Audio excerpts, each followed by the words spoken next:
The year is 1897 and a wrecked ship is found on a seashore in England. The local police go to investigate under the heavy rain, but find no survivors inside. They do find the captain's log with a warning saying that there's a great danger to humanity and describing how it all started 4 weeks ago. In a port in Bulgaria, Captain Elliot and his grandson Toby arrive in the Demeter ship, which will be soon leaving for England. They're in need of more hands for their crew. So Elliot and his first mate would choose a few men from a long line. Clemens is in the line too, and explains he's a doctor with education from Cambridge. But Wojciech turns him down because he needs strength, not brains. Clemens still goes to the port to see the crew load a bunch of mysterious boxes, since the workers that brought them refuse to stay any longer. Because sunset is approaching while the crew moves the crates, one of them notices that a box has the symbol of a dragon on it, causing him to lose his grip. In fear, the crate slips and nearly crushes Toby. But Clemens reacts fast and pulls him out of the way just in time. The man immediately quits, saying that the dragon symbol is a bad omen and he won't travel with it. Elliot is very thankful to Clemens, so Wojciech decides to hire him after all the crew finishes loading the crates and comes aboard. Not noticing a crate is spilling dirt, once everyone is ready, the ship finally takes off to England. Toby gives Clemens a tour of the boat, showing him the livestock and his lovable dog. He also teaches him to knock on the wood, if there's any trouble, because it can be heard all the way from the bunks in the evening while the crew sings and dances together. Elliot informs Wojciech that when they reach London, he's retiring to be with his family, so Wojciech will be the new captain. Meanwhile, one of the crates begins to shake, and something mysterious moves inside. After where the crew has dinner together and discusses what they'll do with their money. Clement says he wishes to understand the world. Suddenly the dog starts barking, and Toby rushes to check on the animals who are screaming in fear. It makes Toby worry, but Clemens assures them the animals are just nervous because they sense a storm is coming. They begin to cover the cages with sheets, but at that moment, a strong wave hits the ship and causes a crate in the cargo hold to fall, while Toby goes to alert the others. Clemens checks the cargo hold and finds an open crate with a pile of dirt that fell from it all of a sudden. Something moves in the dirt. It turns out to be a woman who is barely breathing. Clemens immediately takes her to a room to take care of her and administer blood transfusions to keep her stable. Although some crew members think they shouldn't be helping a stowaway who may be carrying an illness after doing all he can for the woman, Clemens leaves Toby watching over her and leaves the room only to meet disapproval from the rest of the crew who think women on ships are bad. Omens in the cargo bay. The dragon crate opens to reveal a horrible creature that checks the dirt and is disappointed to see the woman missing on the deck. Olgarin is keeping watch, and when he uses his spyglass to look at the sea, he suddenly sees the creature. But it's gone by the time he puts the spyglass down at that moment. Clemens also sees a weird figure on the deck, and when he calls for Oberyn, nobody answers. Clemens knocks on the wood and comes closer, only to suddenly be startled by Olgarin, who says, "There's something out there." Meanwhile, the dog barks at some weird presence in the animal hold. Moments later, Joseph comes to check on the animals, and is shocked to discover they're all dead, including the dog. The crew gathers to discuss who may have done this, and when Petrovsky insists the woman is bringing bad luck. Clemens points out the woman is too weak to move and Wojciech must reluctantly agree. Elliot wonders if they should make port, but the crew refuses because they would lose their bonus pay. Then Elliot wonders if humans can catch whatever this animal malady is, and when Clemens says no, Elliot orders the crew to dispose of the meat. Petrovsky thinks the animals look wounded, not sick, and implies Clemens may have done it since he's the only stranger beside the girl. When Clemens attempts to retaliate, Larson holds a knife at him to keep him at bay. Older, and ends the discussion by saying no, human did this, and there's something evil in the ship. In the meantime, the woman is having nightmares while the creature hides in the ship, whispering her name. Anna. The next morning, the crew throws the animals into the sea. Toby is devastated over the loss of his patent because he was entrusted by Elliot to look after the animals. But Clemens comforts him when the storm finally arrives with a very strong wind. The creature uses the darkness to sneak around the ship. Days pass, and the crew thinks the storm is a bad omen too. Clemens keeps taking care of Anna, who is starting to stay awake for a few moments at a time, and talks to Toby. Apparently she keeps repeating the word feed one night. Clemens can't sleep and bumps into Joseph, who has noticed things are too quiet. He's checked all the rooms and discovered that all the rats are gone, which can't be a good sign. Meanwhile, Petrovsky is keeping watch. When he hears a weird sound, he goes to investigate in a shock to find a hole in the deck. Then he hears some groaning noises, and when he keeps on investigating, he suddenly discovers a sickly-looking creature crawling around. Petrovsky takes out his knife, but before he can act, the creature lunges at him and slashes his throat with its claws before proceeding to suck his blood out. Seconds later, Clemens comes on deck and finds all the signs of the attack, so he raises the alarm. While the creature hides, the next morning the crew discusses the clues. Since they found Petrovsky's blood and knife but not his body, they wonder if he fell into the water and would check accuses Clemens, who points out he would be covered in blood if he had done it. He also explains that all the animals had bite marks on them, only to suddenly be interrupted by Anna, who has finally left the bed and says that he's here before freaking out. While Clemens calms her down, Elliot sends the men to search for Petrovsky's body to no avail. Later in the evening, after another transfusion, Anna talks to Clemens and explains that she knows what is the cause of all this. In her village, she lived near a castle where the evil creature dwelled. This monster is none other than Dracula, and he's bitten Anna before he's brought Anna to use her as blood rations. But Clemens saved her by taking her out of the cargo hold, and the transfusions have prevented her from turning into a vampire too. On the deck, Larson is keeping watch under the rain. The storm allows Dracula to sneak around unheard, and he approaches Larson from behind while he's distracted at that moment. Older, and hears a knock and rushes to the deck, only to find Larson saying he also heard something.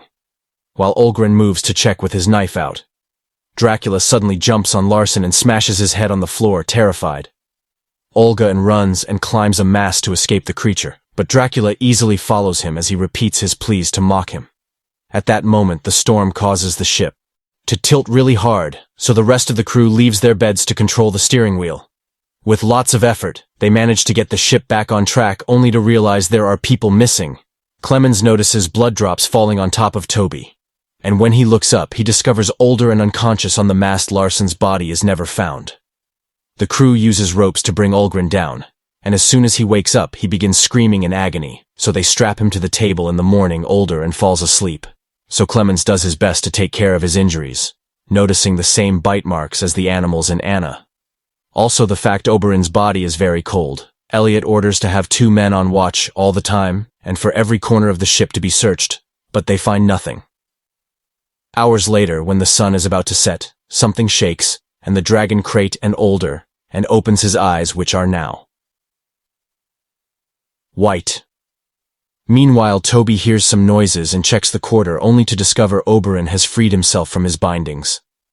Olgren tries to capture Toby, who panics when he sees the white eyes and begins running away. He makes it to the captain's quarters and locks the door, which Olga, and suddenly starts hitting with his own head until he manages to make a hole. All this noise is heard by the crew, who immediately rushes downstairs and begins fighting Older, and to subdue him inside the room. Toby is shocked to see Dracula, who stands up for the others, to see him through the door hole too. Dracula jumps on Toby and begins sucking his blood, but at that moment Anna shows up with a rifle to blow up the door. Lock. The crew rushes inside and finds Toby unconscious on the floor. But no Dracula afterward. Clemens puts Toby through transfusions too, using Elliot's blood. Next, the crew straps Olga into the mast of the ship, as they hear him claiming that he can hear every sound of the wind, ocean, and the blood pumping in everyone's veins. At that moment, the sun begins to rise, and Olberin complains that he feels a burning sensation. When the sunlight touches his skin, it causes him to combust in agony before Woodchuck shoots him in the head for mercy. Clemens begins to worry about the possibility of Toby going through the same thing, so he goes to the cargo hold to open the crates for clue, as Anna goes with him. And when they check the paperwork, they see there's no owner for the crates. They open a bunch of them and find nothing but dirt, so then they go after the one with the dragon symbol. They can't open it the normal way, but Anna discovers a hidden mechanism that does the opening. When they look inside, they find the sturt has worms in it and is hiding a very peculiar cane. Anna says this is where Dracula sleeps. Meanwhile, Abrams is keeping watch when suddenly Joseph knocks him out from behind. He takes a lifeboat to escape from the ship, but as he rows away, he begins hearing creepy whispering. Since Dracula can fly, he just lands on the boat and attacks him. At that moment, the crew hears the bell clanging, but when they go to the deck, they only find the lifeboat coming back, covered in blood. The next morning, Elliot is sad to discover Toby is dead. So he tells Wojciech he won't be retiring anymore. The crew wraps the boy in a sheet and prepares to throw his body under the ocean. After Anna says a prayer for him, Elliot suddenly says that Toby is moving and opens the sheet only to discuss cover. Toby becoming vampiric at that moment, the sunlight lets Toby on fire, and Elliot suffers burns on his hands from touching him. As Toby burns down, they throw him into the ocean, where he ultimately dies, and Elliot is left in an awful state of mind. As the Demeter gets closer to England, the crew fears what may happen if they bring Dracula with him. They decide to make their final stand with Dracula by bringing him down with a ship. Even though Wojciech doesn't want to because he claims the ship is his home, then the crew seals most exits, leaving only one way out on deck so they can surround Dracula when night falls. Meanwhile, Elliot is slowly losing his mind while filling the logs, thinking he can hear Dracula whispering to him when Clemens tells him they're abandoning ship. Elliot refuses and takes out his gun, explaining that he thinks Dracula can bring Toby back.